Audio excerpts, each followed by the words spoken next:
Hey everyone and welcome back. In today's tutorial, I'll show you a quick and easy way to turn any image into a sticker using WhatsApp. Let's get started. Open a WhatsApp. Go to the chat where there are pictures from which you want to make a sticker.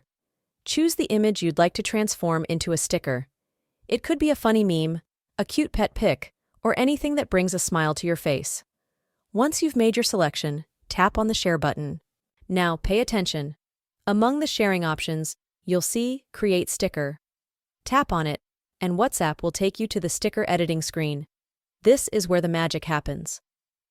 Here, you can add emojis, text, or even draw on your sticker. Get creative.